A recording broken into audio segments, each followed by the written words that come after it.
जब हम किसी लाइब्रेरी के बारे में सोचते हैं तो जहन में क्या आता है? शायद किताबों से भरी हुई ऊंची ऊंची शेल्फें जिनके दरमियान खामोशी हो। लेकिन आजकल की लाइब्रेरियों में एक बिल्कुल अलग ही दुनिया आबाद है जो नज़रों से ओझल है। ये है डिजिटल वसाइल की दुनिया। तो आइए देखते हैं कि लाइब्रेरियंस इस ना नज़र आने वाली डिजिटल कायनात को संभालते कैसे हैं। अच्छा, तो चलें इसको ज़रा आसान करके समझते हैं। पुरानी शेल्फ पर मौजूद किताबें ठोस थीं, आप इन्हें छू सकते थे, वो लाइब्रेरी की मिल्कियत थी और उन्हें खरीदना भी सीधा साधा काम था। लेकिन ये जो नई डिजिटल शेल्फ है ना, ये बिल्कुल मुख्तलिफ है। ई कलेक्शंस गैर महसूस हैं। लाइब्रेरी उनकी मालिक नहीं होती, बल्कि उन्हें इस्तेमाल करने का लाइसेंस लेती है, और उन्हें संभालना वो तो कई ज़्यादा पेचीदा काम है। ये सिर्फ फॉर्मेट की तब्दीली नहीं है, ये एक बुनियादी तब्दीली है। तो इस सफ़र को समझने के लिए हम इसे 5 हिस्सों में देखेंगे। सबसे पहले हम ये जानेंगे कि ये नई डिजिटल शेल्फ आखिर है क्या चीज़। फिर हम इसके लिए एक पॉलिसी बनाएंगे। उसके बाद हम वसाइल का हर जाविये से जायजा लेंगे। फिर पेचीदा लाइसेंसों की दुनिया में कदम रखेंगे और आखिर में ये देखेंगे कि किसी सब्सक्रिप्शन को आगे जारी रखना है या नहीं। चलें तो शुरू करते हैं अपने सफ़र के पहले पड़ाव से, नई डिजिटल शेल्फ। जाहिर है, इससे पहले कि हम कोई चीज़ खरीदें या इसका इंतज़ाम करें, हमें ये तो मालूम होना चाहिए कि हम बात किस चीज़ की कर रहे हैं। ये ई रिसोर्सेज आखिर हैं क्या? तो बिल्कुल आसान लफ्ज़ों में अगर बात करें तो इलेक्ट्रॉनिक वसाइल कोई भी ऐसा मवाद है जिस तक रसाई के लिए कंप्यूटर की ज़रूरत पड़े, चाहे वो इंटरनेट के ज़रिए हो या किसी डिवाइस पर पहले से मौजूद हो। अब ये तारीफ सुनने में तो बहुत सादा लगती है, लेकिन इसके अंदर एक पूरी दुनिया छुपी हुई है। और यह है उस वसी दुनिया की एक छोटी सी झलक। बात सिर्फ ई जर्नल्स और ई बुक्स की नहीं हो रही। लाइब्रेरियंस अब फुल टेक्स्ट डेटाबेसेस, हवाला जाती मवाद, आदाद व शुमार, तस्वीर और यहाँ तक के ऑडियो और वीडियो वसाइल का भी इंतज़ाम कर रहे हैं, और हर किस्म की अपनी अलग ही मुश्किलात हैं। अब जब हमें अंदाज़ा हो गया है कि डिजिटल शेल्फ पर क्या कुछ हो सकता है, तो अब वक्त है अपने सफ़र का नक्शा बनाने का। क्योंकि बग़ैर सोचे समझे वसाइल खरीदना ऐसा ही है जैसे बग़ैर नक्शे के किसी लंबे सफ़र पर निकल पड़ना। ई वसाइल की दुनिया में ये नक्शा एक मजबूत और वाज़े पॉलिसी की शक्ल में होता है। लेकिन यहाँ एक बहुत बड़ा सवाल उठता है, क्या पुराने ज़माने की रिवायती कलेक्शन पॉलिसी आज के डिजिटल दौर के लिए काफ़ी है? जवाब सीधा साधा नहीं है।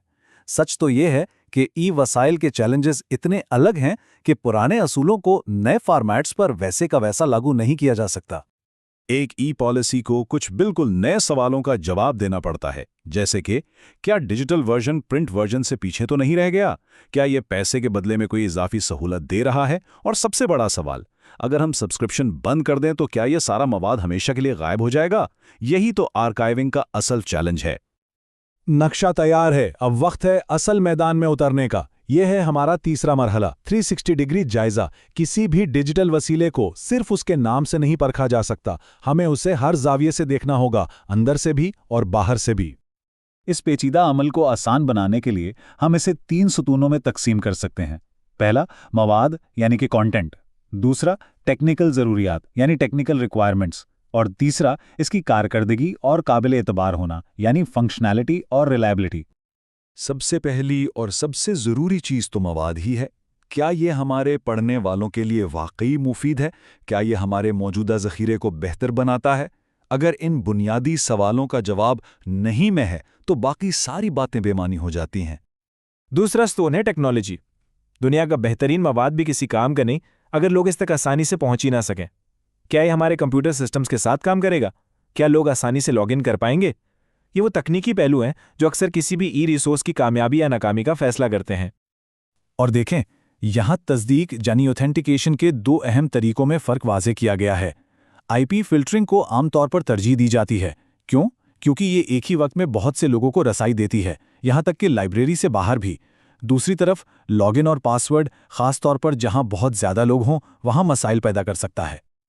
और हमारा तीसरा सुतून है सारिफ का तजुर्बा, यानी उसे इस्तेमाल करना कैसा है। क्या उसका इंटरफेस आसान है?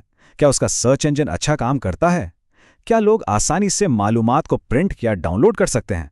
और सबसे अहम, क्या ये सिस्टम हर वक्त यानी 24/7 दस्तयाब और मुस्तकम है? अब आता है चौथा मरहला, जहां चीज़ें वाकई पेचीदा हो जाती हैं, यानी डील्स और लाइसेंस। यहाँ लाइब्रेरियन को एक वकील की तरह सोचना पड़ता है, क्योंकि याद है ना, हम मवाद खरीद नहीं रहे बल्कि इसे इस्तेमाल करने की इजाज़त ले रहे हैं। जैसा कि पी शंकर और डॉक्टर ई एस कविता ने वाजे किया है कि प्रिंट इशातों के बरक्स ई वसाइल को मुकम्मल तौर पर खरीदा नहीं जाता और आमतौर पर उनके लिए लाइसेंस के मुआहदे की ज़रूरत होती है। ये डिजिटल दुनिया में मिल्कियत से लाइसेंस की तरफ एक बहुत बड़ी तब्दीली है। और कीमतों का मामला भी कोई सीधा साधा नहीं है। बिग डील जैसे मॉडल हैं जहां पब्लिशर का सारा मवाद एक ही कीमत पर मिल जाता है, या फिर पे पर यूज़ मॉडल जहां सिर्फ इस्तेमाल शुदा मवाद की कीमत देनी पड़ती है। हर पब्लिशर का अपना तरीकाकार है जो इस अमल को मज़ीद पेचीदा बना देता है। तो एक अच्छे लाइसेंस में क्या होना चाहिए? सबसे पहले तो रसाई के हुकूक, मजाज सारिफीन यानी ऑथराइज्ड यूजर्स की तारीफ वसी से वसी होनी चाहिए। रिमोट यूज यानी कैंपस से बाहर इस्तेमाल की इजाज़त होनी चाहिए। और मुस्तकिल रसाई यानी सब्सक्रिप्शन खत्म होने के बाद भी उस मवाद तक रसाई की जमानत होनी चाहिए जिसकी कीमत अदा की जा चुकी है। लेकिन हुकूक सिर्फ रसाई तक महदूद नहीं। क्या एक लाइब्रेरी दूसरी लाइब्रेरी के साथ मवाद शेयर कर सकती है? क्या असातिज़ा इसे अपनी क्लास के लिए इस्तेमाल कर सकते हैं? क्या एक तालिब इल्म अपने ज़ाती इस्तेमाल के लिए एक आर्टिकल डाउनलोड कर सकता है? ये वो बुनियादी हुकूक हैं जो किसी भी लाइब्रेरी की रूह को ज़िंदा रखते हैं। और अब हम पहुंचते हैं अपने सफ़र के आखिरी पड़ाव पर, जो दरअसल एक नए सफ़र का आगाज़ भी है, तजदीद का फ़ैसला। डिजिटल दुनिया में कोई भी चीज़ हमेशा के लिए नहीं होती। हर साल ये फैसला करना होता है कि आगे क्या करना है। और ये वो सालाना सवाल है जिसका सामना हर लाइब्रेरी को करना पड़ता है, तजदीद की जाए या नहीं। ये एक बहुत अहम फैसला है और इसे जज्बात की बुनियाद पर नहीं बल्कि सबूतों की बुनियाद पर करना चाहिए। और यहाँ डेटा एक बहुत अहम किरदार अदा करता है। इस्तेमाल के आदाद व शुमार हमें बहुत कुछ बताते हैं। क्या ये वसीला अब भी लोगों के काम आ रहा है? इस पर फी इस्तेमाल कितनी लागत आ रही है? क्या इसका इस्तेमाल बढ़ रहा है या कम हो रहा है? यही डेटा तजदीद, मनसूखी या शराइत पर दोबारा बातचीत करने की बुनियाद फराहम करता है।